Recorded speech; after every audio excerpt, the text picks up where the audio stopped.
entendido. Tenemos que poner quizás en el tapete de alguna forma el tema del análisis de cómo está el mundo, ¿no es cierto? Porque eso que comentas, de que la gente no se identifica, no asume su condición de cooperativista y demás problemas que todos los días vemos en las cooperativas, en las mutuales, en todos lados vemos. Y eso no es ajeno al cambio que estamos padeciendo en el mundo. Si estamos en una contienda fenomenal,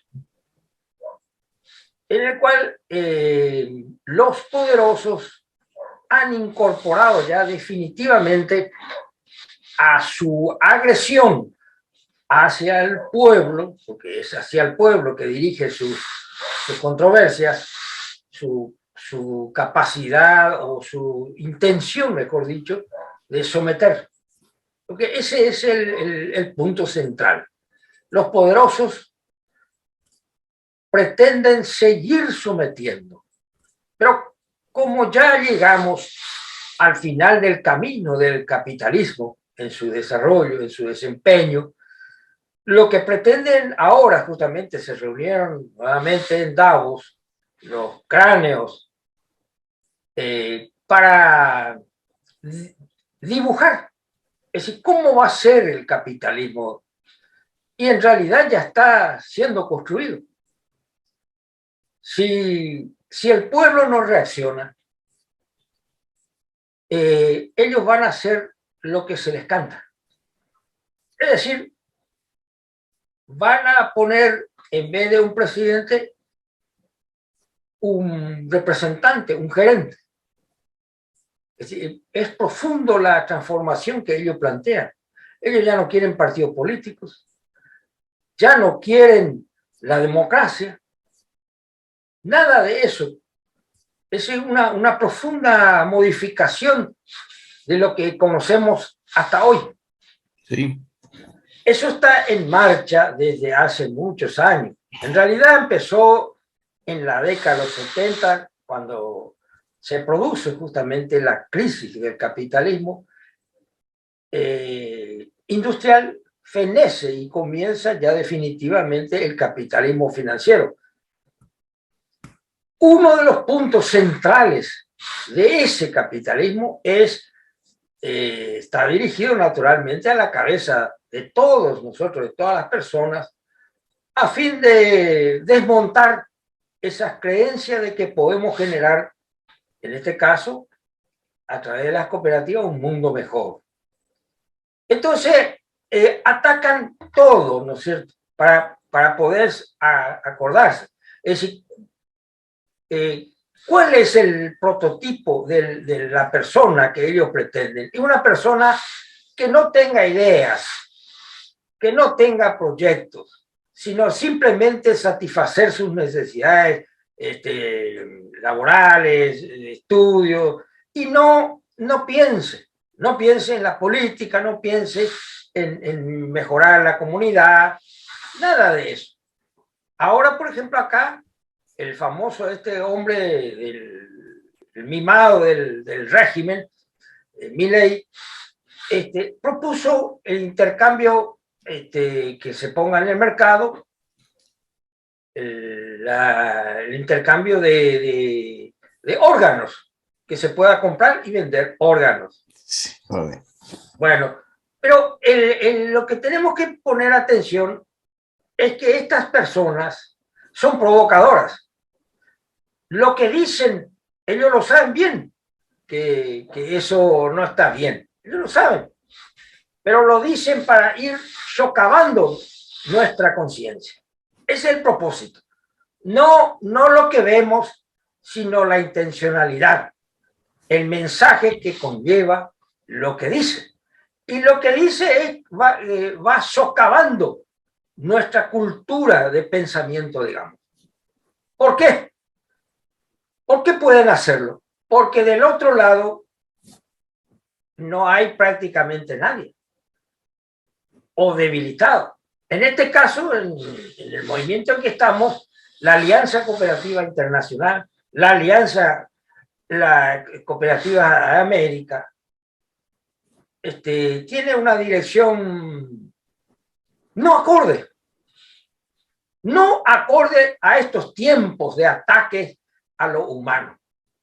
No está gestionando, no está promoviendo otro tipo de conducción, o cuanto menos sea un órgano que alerte de estas cosas y que empiece incluso a socavar estas ideas, que clarifique. O sea, ese es su papel de ellos. Claro, pero no lo hacen. Uh-huh. Entonces, cada cooperativa, cada federación, cada confederación está librada a lo que quieren. No hay conducción. No hay conducción política. No hay. Por lo tanto, esto se ve claramente. Bueno, yo hablo porque soy licenciado en administración, y lo mismo Ana. Nosotros esto en los contenidos de la licenciatura de administración se ve bien cómo es la gestión y la administración de cualquier tipo de empresa. Y hay algo que tiene que ver con la cohesión ideológica, o de ideas, o de motivaciones.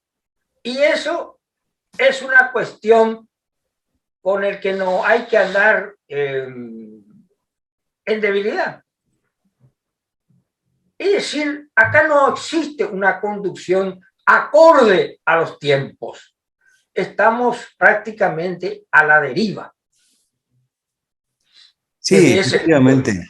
Fíjate que yo les comentaba que justamente en el trabajo diario de la organización, del impulso de las cooperativas, encontramos muchos que están constituidos y que afirman que trabajan y que son parte de una cooperativa, pero encontramos frases que nos hablan de lo contrario, ¿sí?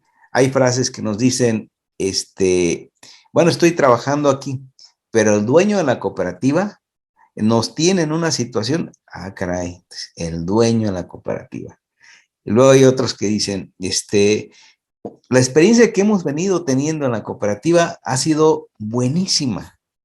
Dentro de la institución escolar nos deja muchos aprendizajes, pero cuando queremos hacer algo más allá, el director ya no nos lo permite, nos lo prohíbe, no nos deja que tomemos otra decisión en torno a lo que queremos, o nuevos productos, nuevas cosas dentro de la cooperativa. Entonces, caray.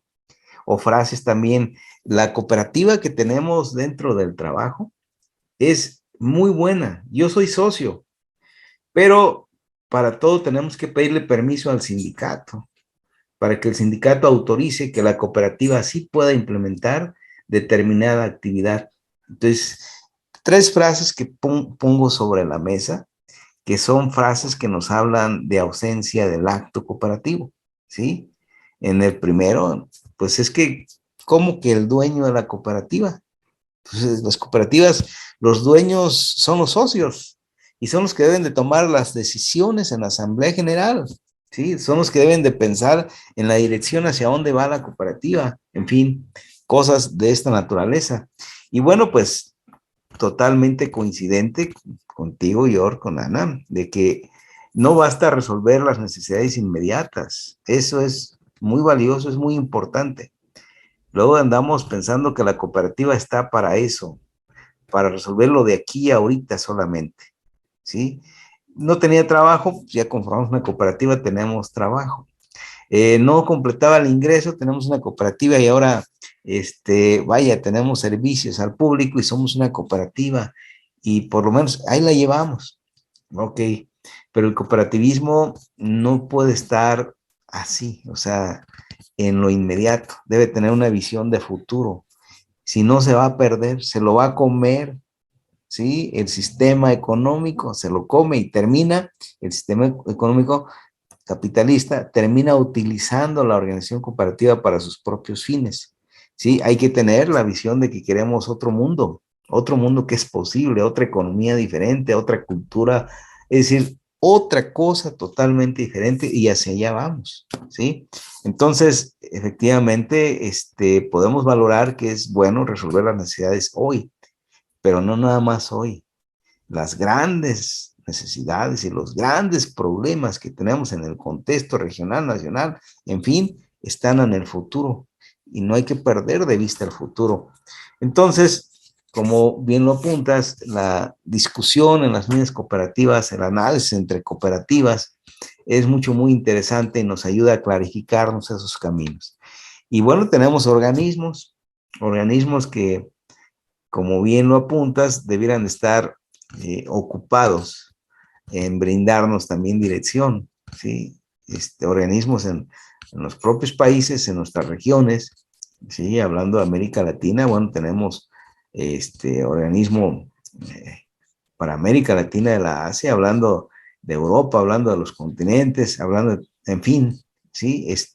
Sabemos que existen cooperativas en todo el mundo, ¿sí? Pero habría que pensar qué tipo de cooperativas, si estas son las cooperativas que vamos necesitando o es finalmente una utilización, ¿verdad?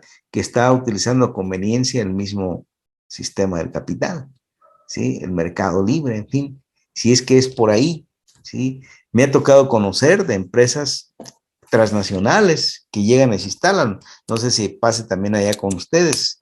Aquí hay empresas de comercio, por ejemplo, grandes cadenas de tiendas que están registradas como cooperativas, ¿sí? Y entonces la gente cree que es socio de la cooperativa porque compra una tarjeta para ingresar a comprar sus productos y le dicen, en automático te vamos a dar el 2% de todo lo que compres, te lo vamos a regresar, ¿sí? Consume más, pero no tienen participación en el acto cooperativo. Es decir, no hay una asamblea de ellos de socios para si efectivamente son socios y tomar decisiones de esa empresa. Entonces, ¿qué es? Pues es una utilización que está haciendo el sistema, el capital, ¿verdad? El sistema de mercado al nombre de la cooperativa, ¿sí? A la filosofía que no la aplica, sino, bueno, pues tienen dueños, grandes capitalistas. Y entonces, pues, ¿dónde están las cooperativas? Pues, entonces hay que construir, hay que buscar que estas cooperativas que vayamos conformando efectivamente vayan hacia allá viviendo el acto cooperativo, el acto de cada uno de sus principios, el acto democrático, el acto del mercado justo, por ejemplo, comercio justo, ¿sí? El hecho de la sustentabilidad ambiental, pero también la sustentabilidad económica, regional, no solamente de la cooperativa, ¿sí? ¿Cómo es posible pensar en una cooperativa de una serie de servicios, por ejemplo, y a la vuelta de la esquina, a unos cuantos metros, que se instale otra cooperativa exactamente igual, pretendiendo quebrar a esa que ya estaba? Entonces, en las cooperativas hay una articulación, no hay una competencia. Entonces, ¿qué pasa ahí en este mundo, no? Y yo creo que es la tarea que con estos análisis podamos ayudar para reorientar este movimiento internacional de cooperativas, ¿no? Sin dudas, nuestra tarea inmediata, me parece, es lograr impactar en otras cooperativas, en otras federaciones y ir al debate sobre estos aspectos, poner en agenda estos aspectos al efecto de debatir amigablemente, pero poner en el tapete, es decir, ante la realidad, cuál es el futuro del cooperativismo, porque va a ser arrasado por este capitalismo reseteado, porque ya en las cabezas de las personas, de la gente, eso se ve en todo el mundo, todos salen, no se fija en España, en Italia, en Francia, en Alemania incluso, la gente sale a protestar, pero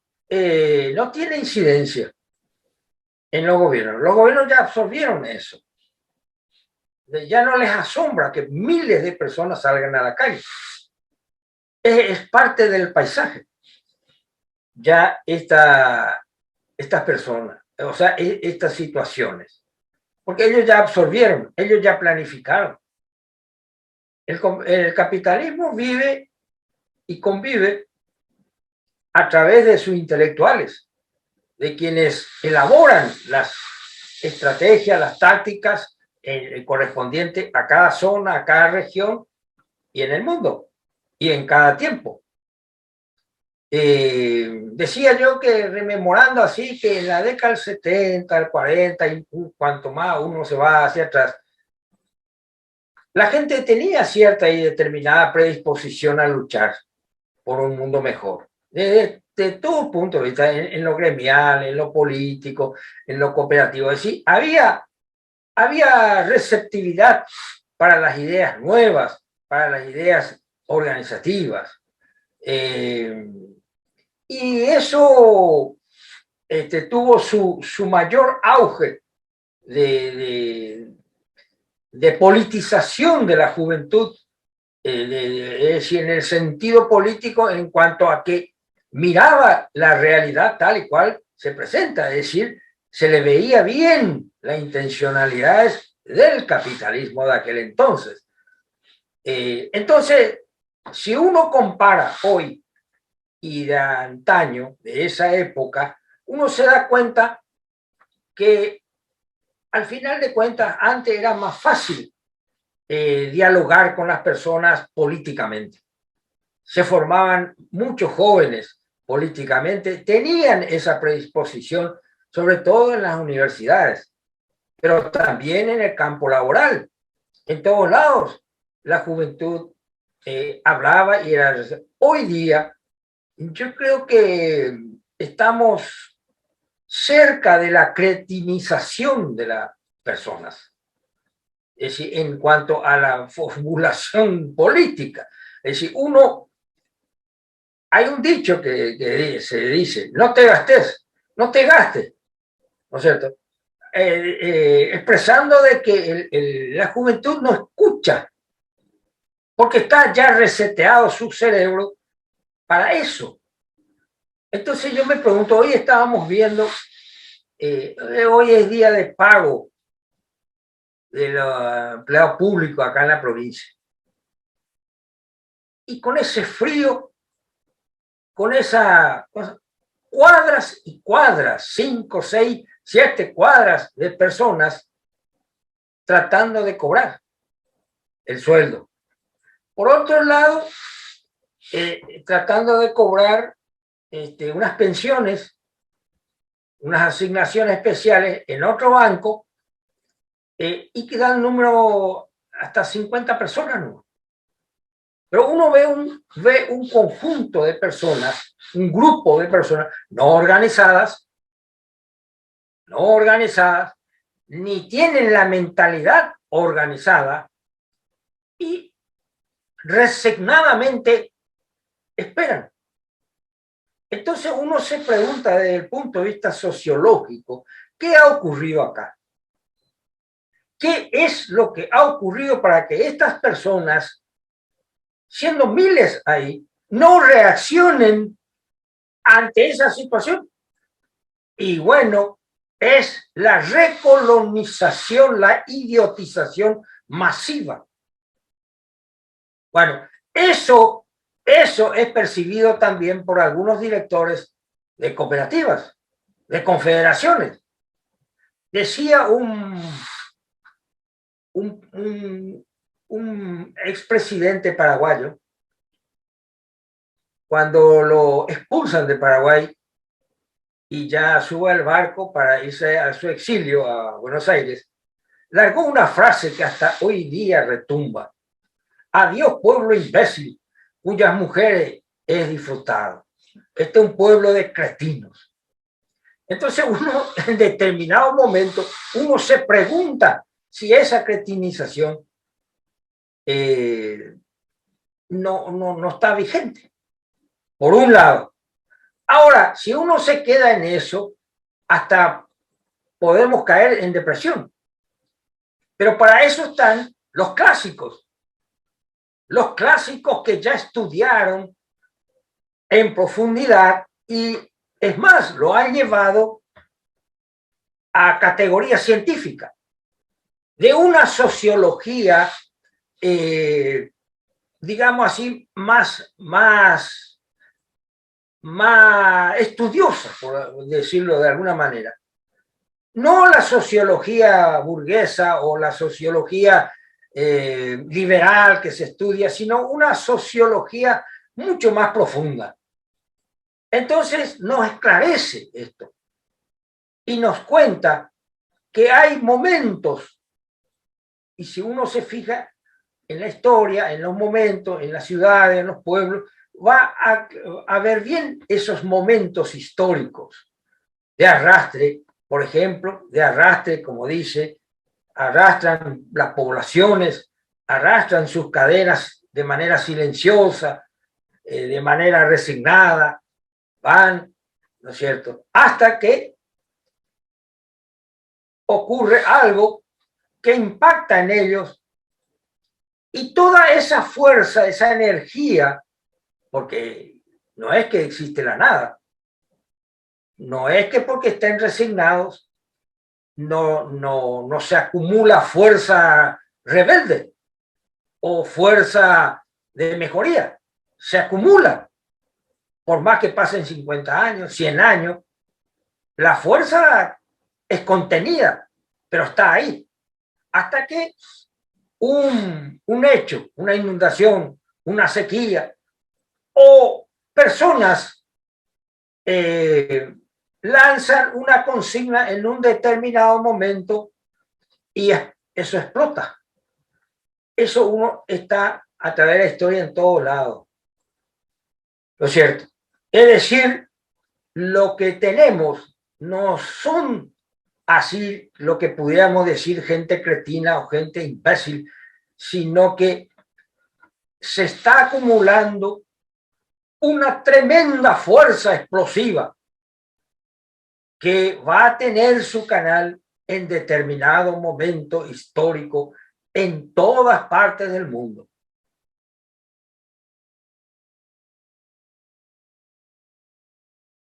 Perdón, tenía apagado el sonido. Y esto que dices muy puntual, que puede explicarse muy bien con las teorías y con las ideas, estudios analíticos profundos de los clásicos, ¿verdad? Y también el día de hoy con el aporte que ha hecho la complejidad, por ejemplo, ¿verdad?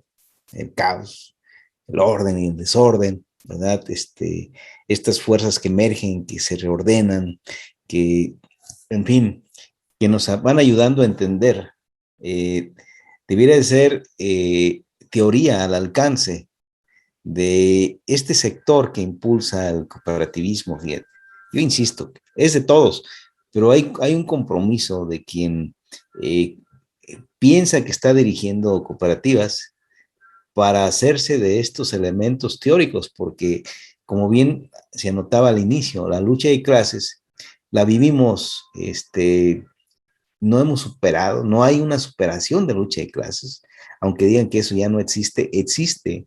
Hay un pensamiento que va hacia un lado y otro hacia otro y que buscamos y nos enfrentamos y a veces coincidimos, en fin, pero que tenemos una idea de futuro distinto, ¿sí? Entonces, yo creo que las cooperativas no están exentas de esta lucha interna, ¿sí? Hay un asunto de movilidad en las conciencias, ¿sí? De las personas, y esa parte que se vive ahí es algo que seguramente debe de llevarnos hacia puntos mejores, siempre y cuando estemos discutiéndolo y apoyándonos en teoría científica, la teoría política, entre ellas también, porque es el colmo que haya líderes o haya personas que llamen tontos o idiotas a la población, que porque no se une, ¿verdad?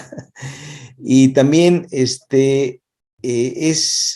vaya, increíble reconocer que existen al interior de las cooperativas fuerzas que a veces son mayoritarias, que dicen es que no tenemos que hablar para nada de política, ¿verdad? Es que no hay que hablar nada de política. Lo que nos dé la ley, lo que nos diga la ley, basta, es suficiente, cuando las leyes las hacemos los hombres, ¿verdad? Y eso está demostrado, no de hoy, sino, en fin, desde siempre. Entonces, la agenda griega tenemos que revivirla otra vez. Tenemos que estar en la constante, revivirla y llevarla a los equipos que están dirigiendo. Seguramente Ana tendrá mucho que decir de esas experiencias también, de cómo vivimos la lucha de clases, es cómo vivimos esa lucha de clases también en el tema del género, ¿verdad? Esas experiencias buenas, tan interesantes. Acá en nuestro país va en ascenso, por ejemplo, la participación de la mujer en la política, y la política de avanzada, la política de transformación, en la política de también para proponer, para dirimir, para dirigir proyectos de esta naturaleza, proyectos que están pensando en una sociedad diferente, ¿sí? Entonces, nos habla que también hay despertares ahí diferentes y hay reconocimientos también de un género hacia otro, hay masculinidades que también se viven, y esto lo hace todo complejo, pero además muy interesante, ¿sí?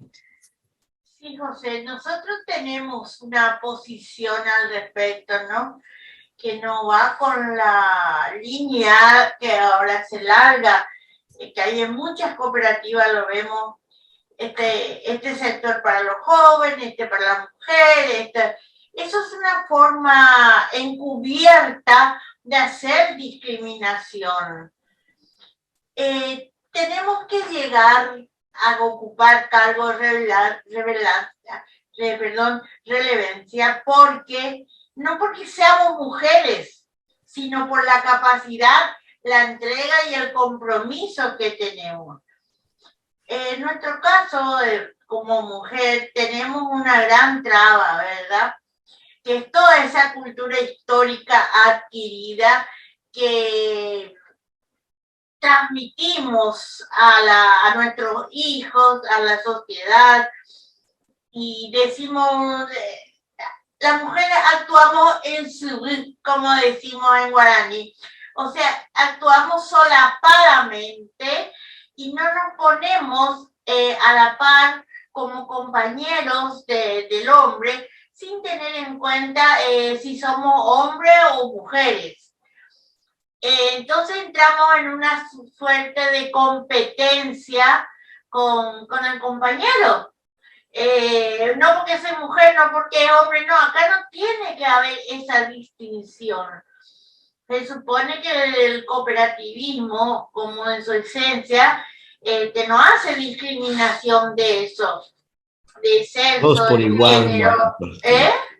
Todos por igual en el cooperativismo. Claro, no igual en el sentido de que todos somos iguales, no, sino la igualdad en el sentido de la equidad, no de la igualdad. ¿Y por qué hablo de equidad? Lo justo y lo necesario, nos dijo Piano. Igualdad no porque todos somos iguales, no somos todos iguales. Hay en el cooperativismo otra clase de desigualdad. Y esa desigualdad está dada no por el sexo o por la edad, está dada esa desigualdad por nuestro compromiso, nuestra entrega a esto. ¿Qué le brindamos a la sociedad? ¿Qué dejamos de lado? Nuestro individualismo, nuestra competitividad, y hacemos una proyección social de esto que hemos elegido. En el cooperativismo vemos muchas personas que se esconden dentro del cooperativismo y aparentan ser cooperativistas, pero sin embargo tienen una posición ideológica contraria al cooperativismo. Eso lo vemos muchísimo en todos lados. Entonces, nosotros creemos que, primero, José, no es una cuestión de género, ¿no? Es una cuestión de formación política de cada uno de nosotros. Y cuando hablo de formación de política, no me estoy refiriendo al partidismo, ¿verdad? Sino a la política cooperativa, a nuestra formación política como cuadros de un movimiento cooperativismo que tiene nivel global. No es de una élite solamente, sino en nivel global, donde los elitismos tienen que desaparecer. Y discúlpame, hace poco estuve viendo, ¿no? La nueva propaganda que se está haciendo sobre la presidencia de la ASI. ¿Y qué es la ASI? Se supone que es el organismo que nos representa globalmente a todas las cooperativas, desde las cooperativas de base, las federaciones y confederaciones. Y como objetivo estratégico tiene que ser llegar a todas las cooperativas, pero eso no se da. Acá la ASI, por ejemplo, acá en Formosa no tiene presencia directamente. Hay una situación de élite. Cuando dado su estatus, tiene y debe tener capacidad de negociar con los estados para que efectivamente el cooperativismo tenga un rol dentro de la planificación estratégica política de cada estado, pero un rol de preponderancia, no un rol obsecuente. Ese es el problema que nosotros vemos, la desvirtuación, todo. ¿Por qué no quieren educación cooperativa? ¿Por qué es tan difícil llegar a la escuela, a los colegios, a las universidades con la educación cooperativa? ¿Por qué se hace tan difícil? ¿Por qué la educación cooperativa está tan atravesada por el liberalismo, que hace que se reproduzcan todos esos vicios que tenemos nosotros del capitalismo, que nos atraviesa a todos, ¿verdad? Y que nos obliga a estar en una lucha constante para poder contrarrestar esa influencia y no convertirnos en reproductores de la misma. Entonces falta una educación política cooperativa. Y creo que eso es uno de los objetivos de este foro, de este grupo que hemos creado y que está sostenido por todos nosotros, está siendo sostenido por todos nosotros. De ahí viene la diferencia, no de si sos hombre o si sos mujer. Sí, bueno, establece igualdad en el derecho, ¿verdad? Digo, en la declarativa de que somos iguales en la participación en el derecho, pero efectivamente hay un tema de conciencia, vaya, de participación política, de consecuencia política, de vista hacia el futuro, que habrá de ser quizá de mayor peso que cualquier otra circunstancia, ¿sí? Pero el derecho es inalienable, es decir, el derecho de desarrollo individual para que esa individualidad en el colectivo haga que este colectivo sea algo potente, ¿sí? Y se priorice justamente el colectivo, ¿no? Es decir, por encima de las individualidades, porque realmente eso es algo complejo, está, ¿no? eso está en dudas. En nuestra cabeza está que el derecho, que todos somos iguales, que la Constitución, eso lo suscribimos, pero en el terreno eso no se da. Ahí viene el compañero abogado que nos va a explicar mejor esa parte. Ahora, yo me quería referir al tema que vos planteaste.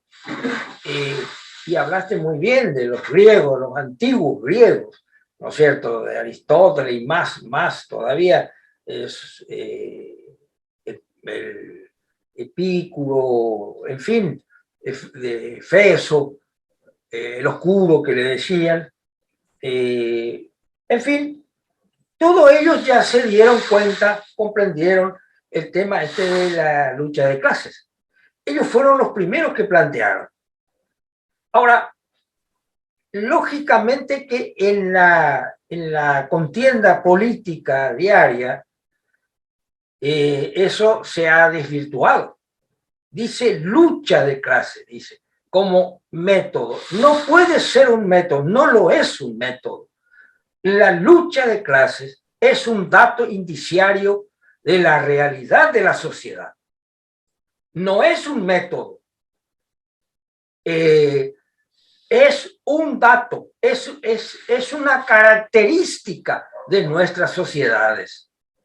¿Por qué? Porque hay una clase dominante y una clase subordinada. Esto es innegable, ya sea en los Estados Unidos, ya sea en Yugoslavia, en todos lados. Entonces, es una categoría científica que se descubre y se pone a disposición de la academia, sobre todo, y del pueblo. Entonces, ¿qué es lo que significa realmente la disputa de clases? Y significa intereses, ¿no es cierto? Intereses particulares, intereses sectoriales.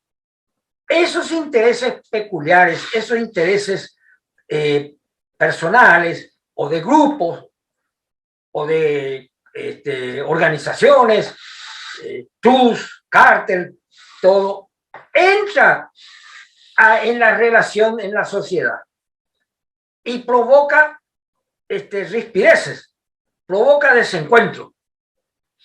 Fíjate lo que vos dijiste, que una persona, por ejemplo, dice, no vamos a hacer nomás lo que dice la ley. Bueno, ese está no planteando la lucha de clases, sino que está planteando, está fogoneando, da fuerza a lo que existe, que es la disparidad. Es decir, llama a la obsecuencia, llama a la resignación, cuando que lo que tenemos que avanzar. Y voy a poner un ejemplo claro. La derecha, porque vamos a denominarle de alguna forma, acá en Argentina sobre todo, está avanzando y avanza sobremanera. ¿Por qué? Porque sus cuadros más resaltantes, sus cuadros más destacados, actúan con mayor energía, con mayor, digamos así, porque tienen posibilidades en los medios masivos de comunicación, entonces actúan rompiendo esquemas. Algo que hace 10 años o 5 años nadie se hubiera animado a decir. Ellos avanzan con postulados como el que te dije, por ejemplo, que se abra un mercado de venta y compra de órganos humanos para trasplante.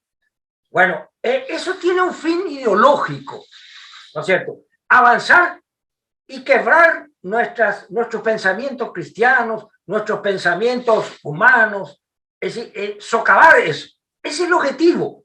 No tenemos que tanto asombrar por lo que dicen, sino lo que no dice y que está ahí, el mensaje subliminal. Implícito, bueno, sí. Claro. Entonces, fíjate, esta semana, esto hay que comentarlo, hay que analizarlo. En la Argentina,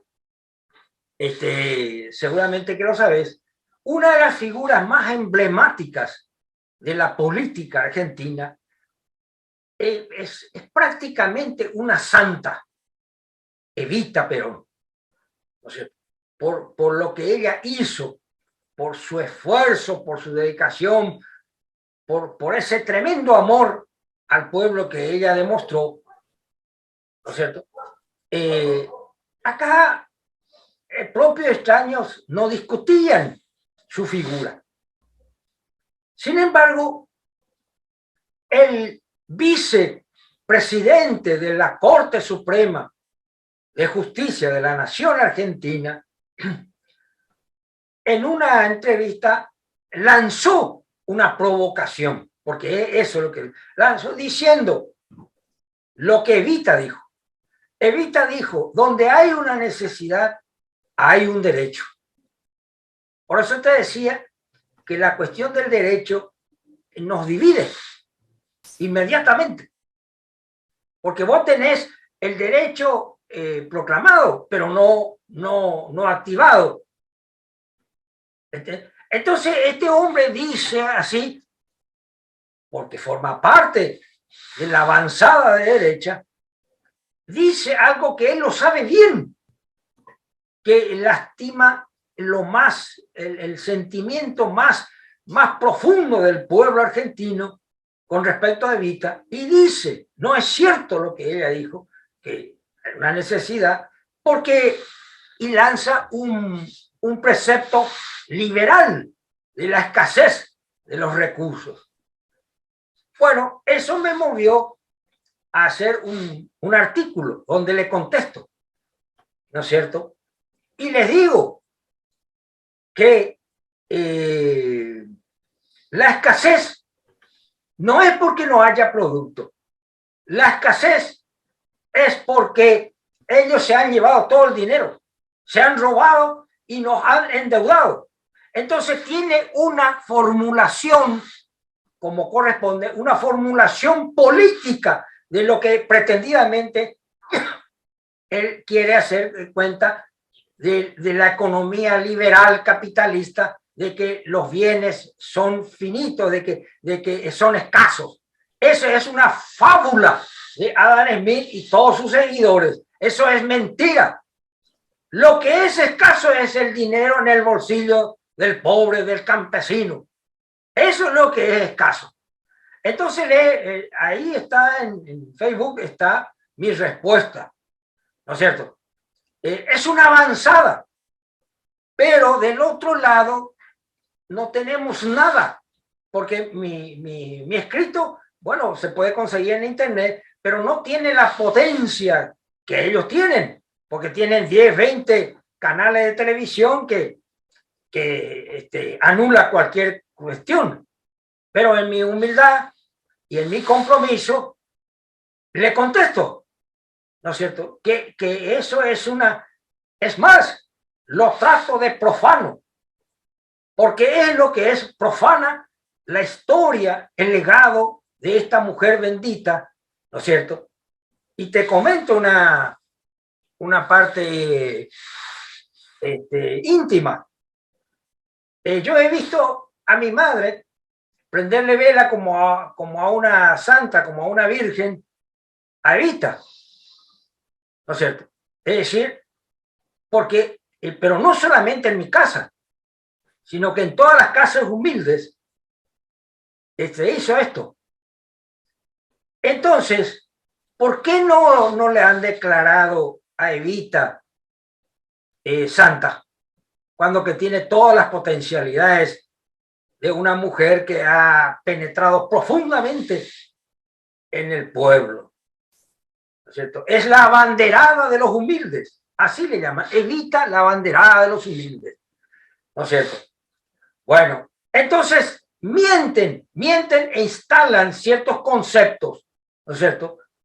Los que son escasos son el dinero que ellos tienen, que ellos rapiñan al pueblo y que escasean en los bolsillos prácticamente ya rotos del trabajador, de la humildad andante. Y entonces atacan esos conceptos, porque lo que quieren destruir es la enseñanza que dejó Evita. A cada necesidad, un derecho. Entonces quieren destruir eso. ¿Qué es lo que nos están diciendo? Que si vos no comes, si vos estás hambriento, es tu problema. No, pero y entonces, ¿cómo es el estado de necesidad? Que es otro derecho, está consagrado en el orden jurídico. Entonces, eso es lo que ellos socavan, el estado de necesidad. Una persona va y roba para alimentar a sus hijos. No, tiene que ir preso. ¿Por qué? Porque ya quieren que no exista el estado de necesidad. En ninguna forma. Atacan la estructura del orden jurídico. Entonces, tenemos que reaccionar ante eso con inteligencia, con capacidad y esclarecer, compartir saberes con los compañeros y, como a buen entendedor, digamos, tenemos que avivarnos. Debemos, en términos argentinos, no sé cómo se dirá por ahí, tenemos que dejar de ser giles de goma, es decir, idiotas, y darnos cuenta, abrir nuestras cabezas, porque vienen por nosotros, vienen por los derechos, vienen por la economía, vienen por todo, y tenemos que tener la fabulosa capacidad de pararlos, porque tenemos, de nuestra parte, tenemos innumerables conocimientos que nos han legado, y Evita es una de ellas. Totalmente centrado el análisis, qué bien, José Yor, muy bueno porque ¿dónde están los límites del derecho? Como tú lo dices, o sea, y qué provocación es también el derecho, qué tipo de conquista, y estamos hablando de la aplicación, de la vivencia misma como tal, ¿verdad? Entonces, cuando eso lo trasladamos acá al tema de la economía social, yo creo que lo vivimos, lo vemos con toda su, vaya, su crueldad de esta parte, ¿no? Ahí lo vivimos, lo vemos, lo sentimos, ¿sí? Y yo creo que lo que nos hace fuertes para atender esas controversias que pueden existir incluso entre nosotros mismos en los equipos, siempre va a ser la visión hacia dónde vas tú, ¿sí? Yo recuerdo en algún ejercicio, en alguna ocasión, que en el mismo equipo dos compañeros discutían acaloradamente, pensando que uno tenía que bloquear al otro y el otro al otro, y en fin, hasta que nos sentamos a ver por qué. ¿Cuál es tu visión? ¿Hacia dónde quieres llevar la organización? ¿Y tú hacia dónde? Ok, los dos van hacia el mismo lugar, ¿sí? Ahora regresemos de allá para acá, para ver, tú piensas que este es el camino y tú piensas que fíjense, hasta en eso coinciden. Entonces, tenemos que ir resolviendo una serie de elementos ahí que son de orden subjetivo, ¿sí? Para entrar a la modificación o a la atención de las partes objetivas, ¿sí? Estamos de acuerdo, es decir, y por eso decía el tema de revivir siempre la agenda griega, porque eso nos va a llevar a pensar, a repensar en un momento histórico que vamos viviendo, ¿verdad? No porque lo dijo Aristóteles en aquel tiempo, quiero aplicarlo igual como él lo aplicó allá, ¿no? En este contexto, ¿verdad? ¿Para qué me sirve el aporte de Aristóteles en torno hacia la idea de que el hombre es un ser político? ¿Para qué me sirve? ¿Sí? O sea, ¿para qué le sirvió a él justificarlo? ¿Será lo mismo? ¿O en este contexto cómo debería de hacerse la interpretación más adecuada? ¿Sí? Y esto ayuda bastante. Yo creo que los elementos esgrimidos por Gramsci sobre el papel de los intelectuales, estaremos de acuerdo aquí, que cuando dota, desde luego, en sus argumentaciones, en su teoría, sobre el papel que tienen ciertas profesiones o ciertos sujetos que se desempeñan socialmente y que los califica como intelectuales, ¿verdad? Que sirven al régimen, a veces sin saberlo, pero también deja deja saber que también hay una lucha interna y también hay intelectuales que se escapan y que van rumbo a crear o a buscar, a romper, ¿sí? A tal grado que se piensa en la forma de construir otro mundo mejor, ¿sí? Entonces, pues yo les agradezco muchísimo. Fíjense, otra vez nos llevamos un buen tiempo en este análisis, en esta discusión riquísima, en este conversatorio. Yo creo que esto vamos a socializarlo para ver qué dicen los que nos están viendo en este momento o nos van a ver en algún momento, qué dicen, qué opinan, qué temáticas les gustaría incluso abordar y qué posibilidades le ven para integrarse a una convocatoria, ¿verdad? Con nuestra compañera Ana Ramírez y con el compañero José Yor, su servidor José Guadalupe Bermúdez, en dos lugares de contexto diferentes, pero no totalmente, ¿sí? Con ciertas similitudes, pero en una parte geográfica diferente y hablando de un tema que nos preocupa a todos. ¿Cómo construimos ese mundo mejor? Y cómo esta parte de la organización cooperativa nos ayuda en todos los sentidos, no solamente en la forma de organización económica para salvar la necesidad inmediata, sino cómo nos ayuda para abrir nuestra mente, ¿verdad? A este tema, a estos temas, a estos debates, a estas declaraciones, a toda esta parte política que está a nuestro alrededor, para que nosotros hagamos política al interior de la cooperativa. Hacer política, como bien dijo Ana, no se trata de afiliarnos al partido político de ninguna manera, sino hacer política pensando en ese camino que tenemos que recorrer, en esa visión de futuro que tenemos, ¿no? Y yo creo que hay que invitarlos a los que hoy nos están viendo, a ti que nos estás viendo, para que te integres a este conversatorio latinoamericano, ¿sí? Ojalá que a la siguiente tengamos más compañeros, que esto lo abramos. De hecho, lo estamos abriendo ahorita en las redes, pero mañana en esta misma sala, que no seamos 3, sino seamos más, abiertos a mucha gente más. Les agradezco mucho la oportunidad, José Yor, Ana Ramírez, siempre es un enorme gusto, es un aprendizaje que se disfruta, ¿verdad? El hecho de poder conversar con ustedes. Muchísimas gracias. Al contrario, un gran abrazo y sigamos unidos.